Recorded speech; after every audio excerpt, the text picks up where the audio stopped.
Good morning, everybody. It's a dog in the kennel, another edition of Weber This Week. Hard to believe we're almost, halfway through the month of October. It's the 17th of October, 2016. Welcome to Weber This Week. Today, a couple of my friends are in from Generations Bank. Katie McIntyre, President and CEO, good friend Menzo Case is in. We're talking about the new look at the Generations Bank. And without further ado, we would like to wish you all, hope you all had a great weekend, and certainly I know that still some nice weather. I'm talking like mid-60 the rest of this week. Maybe grab those golf clubs and get out there before the weather changes dramatically. It's good to have everybody alongside. We certainly appreciate Menzo and Katie coming in. Katie, first off, ladies first, welcome. And for our viewers, I'm sure they know you, but just for the informational side of it, tell us exactly your role at the Generations Bank. Sure. Good morning. So I am the marketing officer for Generations Bank. Excellent. And that encompasses a lot of things. Communications, public relations, all of our branding work. And I do a good job with that as well. And Menzo, a longtime friend of yours truly since I've been a member of the bank for many years. Menzo, good to have you alongside. Thanks for coming in. Hey, thank you so much for having us, Doug. We really appreciate it. Well, listen, we had the ribbon cutting ceremony on October 3rd. Because of scheduling conflicts, we were going to have it on that day. Unfortunately, it didn't work out. But it's good to have you here today, a couple weeks later.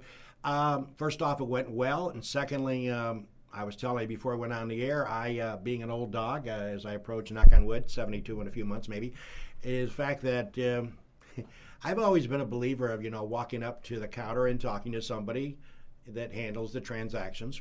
And I'm sort of like, spoiled in that regards.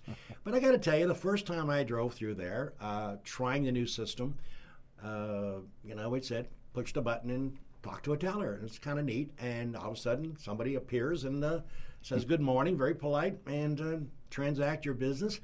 And I got to say, I'm impressed by it. It was extremely beneficial for me to understand it. It was not that difficult. Mm-hmm. They tell you to put the check in, and they give you the money back, and it's not rocket science.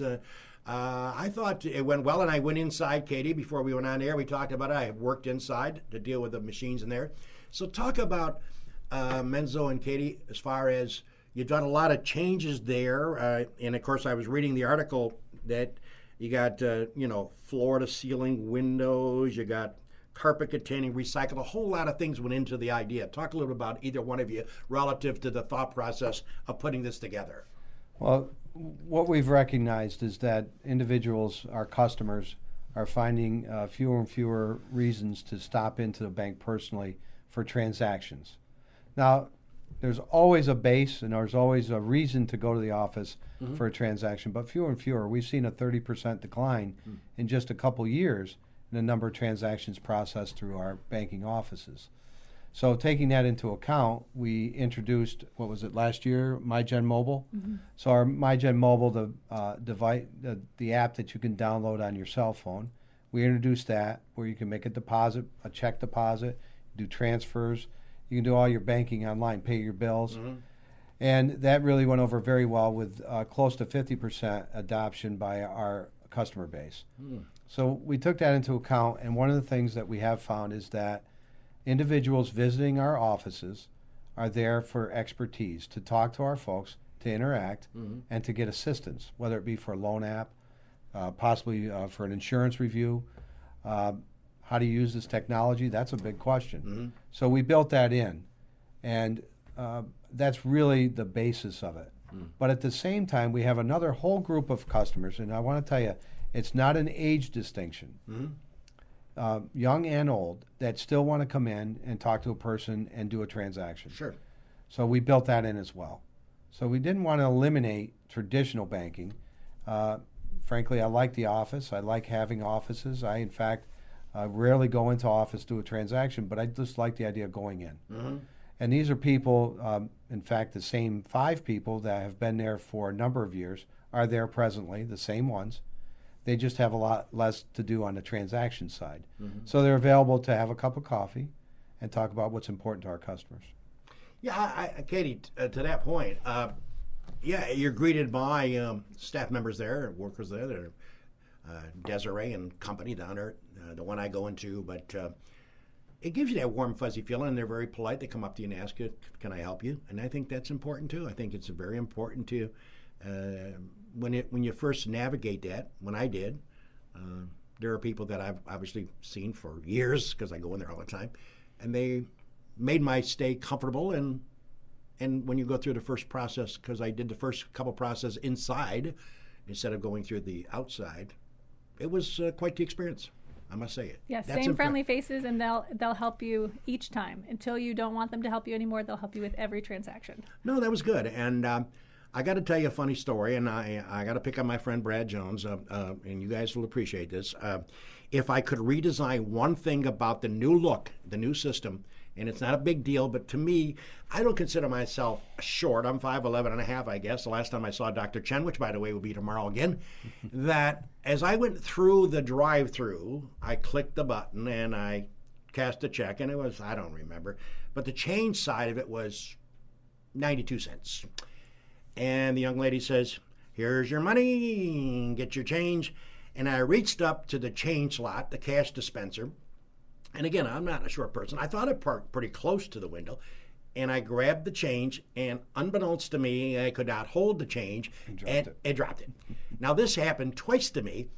And so I was, my car is parked too close to the cement wall, and I wasn't about to open up the door and get out and look for the change.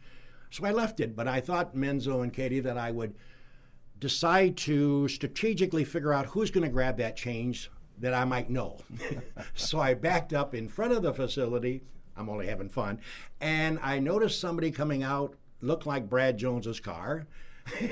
And lo and behold, he comes out of his car and he has a commercial dustbuster, and I see him going.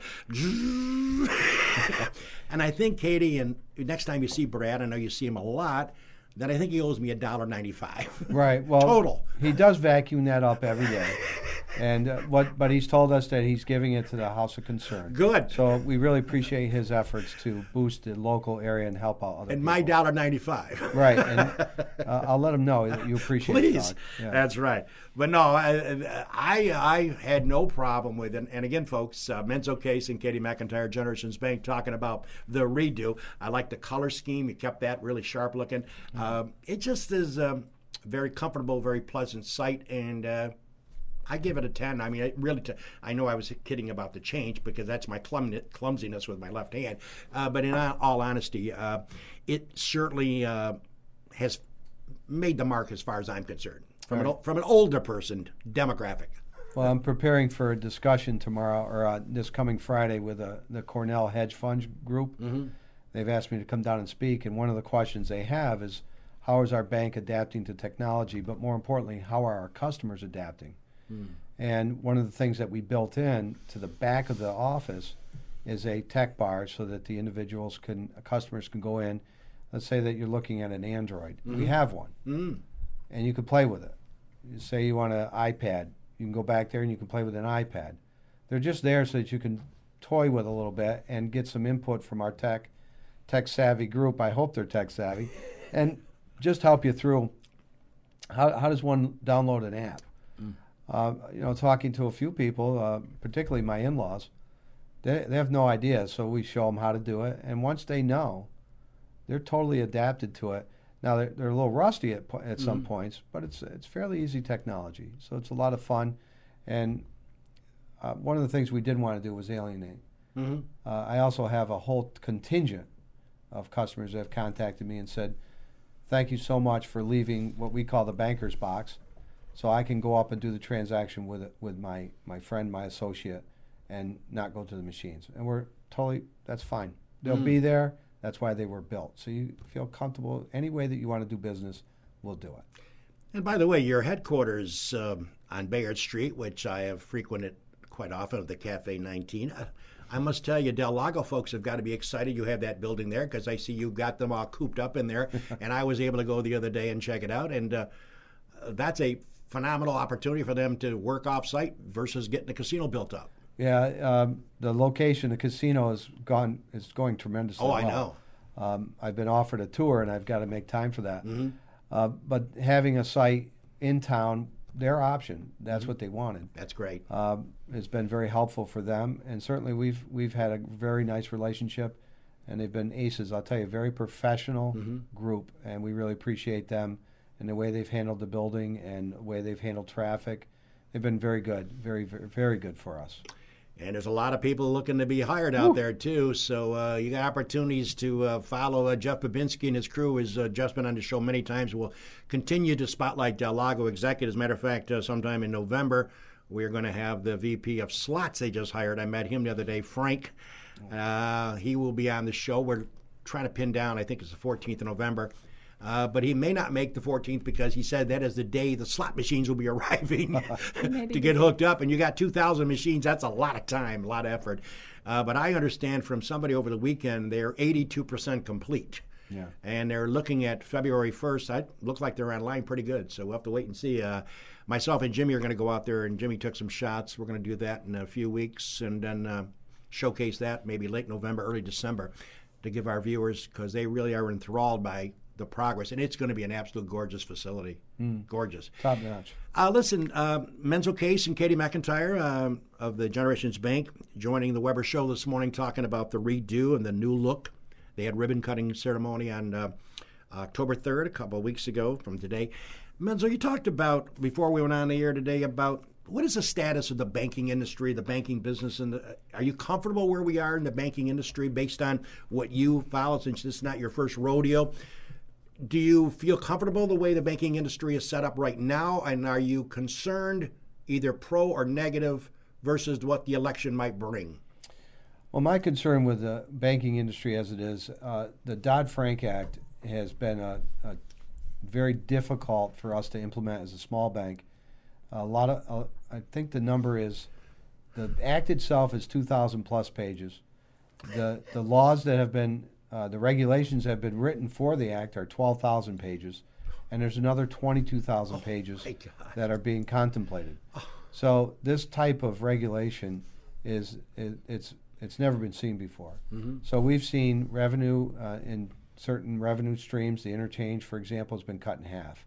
We've seen the mortgage process extended. Difficult. It's supposed to be easier. It's been very difficult. System changes that have been needed to be implemented have cost us more money, more compliance, so more. Just think about trying to read 12,000 pages of regulations. Can't imagine that. So this is required. Unbelievable. And then on the other side, we have a regulator, and they're empowered with discretionary authority. There's just nothing worse than having a regulator with discretionary authority, and there's no guidelines. Really? So there's no reprieve. There's no request mass as I had in the military. There's no appeal. So if some guy in somewhere determines that something has to be changed, and it's in his humble opinion, it gets changed? It gets changed, and the bank has no choice. Wow. So this kind of regulation is not the type of regulation that's good for anybody, let alone banks. So it's a big concern. I think that the regulations are being written so much so that they punish small banks, and you're starting to see a decline even more so than you've seen in the past, the smaller banks, as they give up. We just can't do it. And here's the thing.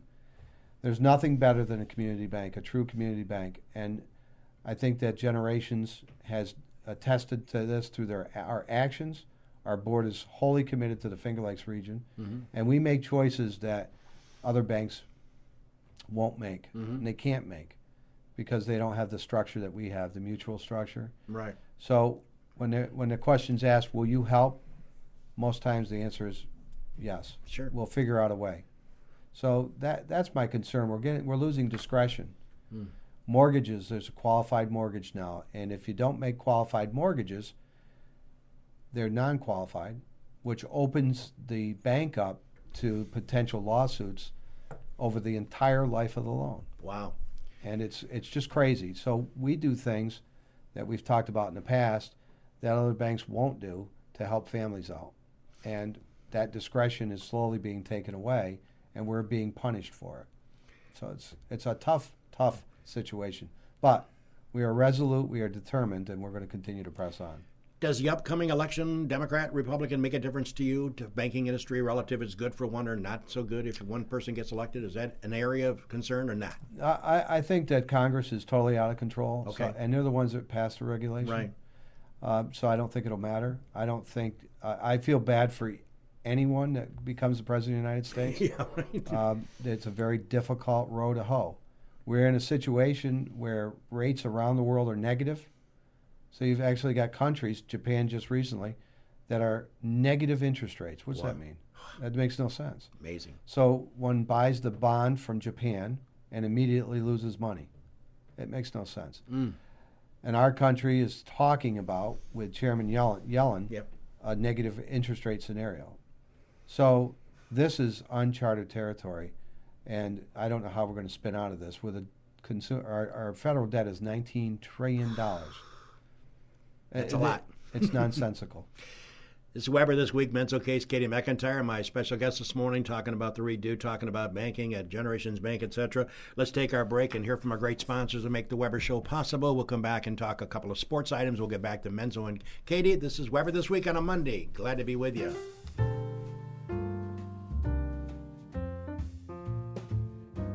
Cayuga Lake National Bank. Visit Bill Ryan and his team for all of your banking needs. Offices in Union Springs and Aurora, a fine sponsor of this show for over 30 years. DA Liquor on Bridge Street in Seneca Falls. Amy Padula and her team will find the right spirit for you every time. When you stop in, tell Amy the dog sent you. Steve Wadhams and Wadhams Enterprises, your local employer of choice. Proud supporter of Weber This Week and local athletics. Fill out an application at wadhams.com. The Gould Hotel welcomes you to come out and enjoy the revitalization of this historic downtown Seneca Falls landmark. Every Wednesday is Ladies' Night with special price drinks and half-priced appetizers. Learn more at thegouldhotel.com. The Omen Theater on William Street in Lyons. See what's playing this week at omentheater.com. Located off New York State Thruway Exit 41, the McGee Diner has earned their reputation as a popular family restaurant, serving country fresh home-cooked meals daily. Stop in for breakfast, lunch, or dinner, and check out their menu at mcgeediner.com. Del Lago Resort and Casino will feature a luxurious 205-room hotel, several restaurants ranging from casual to fine dining, and a 2,500-capacity entertainment venue called The Vine. The casino will have 2,000 slot machines, 75 table games, and 10 poker tables. Visit www.dellagosresort.com. Seneca Metals is an award-winning company that has earned a reputation of going above and beyond to protect the environment and support their community. As an EPA inspector once said, their operation is head and shoulders above the rest. The Seneca Falls Country Club, awesome 18-hole layout, open to the public, and a 12-month payment plan for members. Check out SenecaFallsCountryClub.com. And the Newark Pilots of the Perfect Game Collegiate Baseball League, a minor league team with a major league ballpark. Season ticket packages available at NewarkPilots.com. And the Wilson Press in Seneca Falls. My good pal Rich Rickey and his team can handle all of your printing and mailing needs. Visit them online at wpress.com. Rich Rickey and Wilson Press, a fine sponsor of Weber This Week.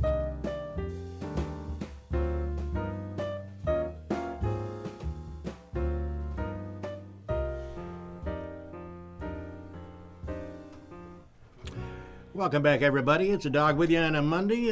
About 10 minutes to good old 10 o'clock. Menzo Case, Katie McIntyre, my guest. Before I get back to them, a couple of sports notes. Congrats to Jimmy Senecropi, the Orangemen. Big win over the weekend. You know, I always look at the Las Vegas lines on these games, and it opened up at 14.5 VTech over Syracuse at Syracuse. And I thought, you know, VTech's not Alabama in my mind. I thought, that's a lot of points. And then it went to 20.5 at game time. 20.5 points. I have a friend that works out in Vegas as a dealer, and he told me the line went from like 15 to 20. Wow. And that's actually 23 because you get 3 points for being the home team. And SU played great. They had a 17-3 lead. VTech comes back and ties them. You get a little nervous, but all of a sudden they whack on 2 more touchdowns. Big win for the Orange. Jimmy, you had to be dancing the streets, no doubt about it. I'm sure you were thrilled. And, of course, you got BC coming up this week, which should be another W, because Boston College doesn't bring a lot for football. They're going to be underdogs against Boston College. They are? Yeah. Oh, my. Really? Yeah. Didn't know that. They open up as 6-point underdogs. Really? I don't mind being an underdog. No, I know. And Yeah. I will say this, Virginia Tech and Boston College are 2 of my least favorite Yep. schools in the country, so it would be nice to beat them back to back. That's And the right. best thing about beating Virginia Tech, or as I like to call them VPI, because they're actually Virginia Polytechnical Institute, is that we don't play them again until 2021. Wow. So it'd be a long 4 years for the Hokie fans. And congrats to the Bills fans. Everyone knows I'm not a Bills fan, but I got to give credit where credit is. They ran the 49ers. They ran them off the field yesterday, and that game was too close for a while. They crushed them at the end, so congrats. And how about those Cowboys? If you're a Cowboy fan, you got to be dancing. That Dak Prescott, I don't know why you'd even consider bringing Tony Romo, who's injured. Their $20 million quarterback. He gets hurt looking at him. But this Dak Prescott, this guy's phenomenal player, and he's 5-1. They went into Packerland yesterday afternoon at 4:30 when that game started. They just crushed the Green Bay Packers. They blew them away. And congratulations to the Cowboy fans. And the baseball notes, the Cubs and the Dodgers. Kershaw once again comes through. Last night, the Dodgers and the Cubs tied 1 game apiece, best of 7, and Cleveland 2 up against Toronto. So lots to talk about. Let's go back and talk about, Katie, you got a lot of things going on. And certainly the signature event, of course, you talked about it during the break. When can people start getting enthused about the big event in 2017? So we'll have the right to run back Bingo. for the second year. So we're planning for it now. We'll announce shortly when we're going to open registration, but we have a couple of other things behind the scenes we're working on. But people should start training now. They don't have to wait. Okay, so maybe I should run around the apartment 3 times a day Yes. instead of twice. That's a great idea. It's I think not that- even 12 miles. You'll be fine. Oh, yeah. All right. Okay, well, that's something great. Menzo, you got recently appointed in a nice capacity, and a new capacity as far as the banking industry. Talk a little bit about that role that you're going to be playing. Yeah, it's the consumer or commercial. No, I got to get it right. That's all right. CBAC. It's brand new to me. Okay. And it's a Community Bankers Advisory Council to the another initial CFPB, Consumer Financial Protection Bureau. The bureau was formed as a result of Dodd-Frank. Okay. And it's a protection bureau for consumers, so it's very focused on consumers. And I got a chance to meet with their director, Cordray. I forgot his first name. I do know this. He's a double Jeopardy participant. Wow. He was an undefeated champion back in the 70s or something. And then he went on again in February 2016 and he lost. So it tells you the kind of very bright fellow. But they're dedicated to improving the finances, disclosures, and frankly, they were assigned several acts that no one else had the authority to enforce. And 7 of those, something like 20 acts, are specifically banking acts. The problem is they're not our regulator. Our prudential regulator is OCC. So there's a conflict immediately because the OCC sees it as, I think, territorial. So what one says, the other one doesn't like, and it's silly. But nonetheless, we're caught right in the middle. So this is a nice thing to do, to go and listen to proposed regulations and provide some input. They seem to be very, very receptive. They're very open, and I got to tell you, it's a unique organization, very expensive organization with over $1 billion spent in the last year. Wow. But we'll see. The jury's still out, and I'm on the consumer loan subcommittee, and that's one of my favorite areas because that's the one area where there's the most abuse. And Katie, we should point out, I know I talk about this every time you guys come in to join me on my show. When I see whether it be a race or a dinner or something, most of the time you have your banner there because you guys are participating and supporting event after event after event. And I don't think people recognize, I do, the fact that simply put, a lot of people wouldn't invest in local things that you guys look at and determine. I'm sure you probably can't do everything that everybody asks you to do, but talk briefly about that. I think it's important, as Menzo and you have talked about, to give back to the community, and you certainly guys do that with double spades. You always are involved. Sure. So as an organization, absolutely, we're committed to the communities we serve. Right. And I think even more impressive to me is that we surveyed our employees, and nearly 70% of our employees volunteer and give back to their communities. About 870 hours a month. Wow. So I think that's really a testament to the type of employees we have. And we just last week got to go and get an award for the second year in a row. We were voted or named to the best places to work in Central New York for the second year in a row. And that's all based on employee input. That's great. Well, again, I've got to know all the employees in the Seneca Falls operation, and some of the ones up by Walmart, too, I'm pretty close to. But, yeah, they're just nice, and I think that people who continue to support local projects and local things, and it's like anything else. You open up a business, everybody wants to have you come in and sponsor them, and I'm sure you guys get inundated with requests, and I'm sure you probably can't do 100% of everything you get asked to do, but you do an awful lot, and I think people should recognize the fact that Generations Bank is there to help out when they can, and it's important to you, Menzo, to be that way. Yeah. Well, it's something that I feel very strongly about. I spend probably too much time in other things, and I've been told by my wife to cut back a little bit, but she comes right alongside me. Sure. She's the kind that just can't sit still anyway. But without a community bank, the towns fail, and I've seen it over and over again. I'm from Gloversville, New York, and they've lost all of their local banks. And there's a really decent bank there, but it's not the local bank, and it's just a large bank with an office. And I've seen it here. There was one bank, I won't say their name, but they're no longer in our community. And when they were asked to provide support for a local event, it was a $100 bill. And when we're asked to provide the support, it's more than $100. And it's usually a lot of people. Right. The people skill that we put toward things is incredible, and I really appreciate our employees because it's really from their heart, and they're just committed to this region. You have to be committed to this region in order to stay in New York. That's right. You know, it's a very unfriendly state for business. Yeah. And they stay, and the region is fantastic. Great schools, great recreation, and they're committed, and they're very tight. I don't know that you know this, but Seneca Falls, there's a lot that are related to each other. Yeah. That's right. And they stay. Uh-huh. And that's what we like. And it makes our job easier as well because they're involved as well. So this is a great community where people get involved. They roll up their sleeves, they get involved. That's great. So, well, Menzo Case and Katie McIntyre, thanks for coming in. Look forward to having you come back down the road and continue our discussion. It's always great to have you guys in.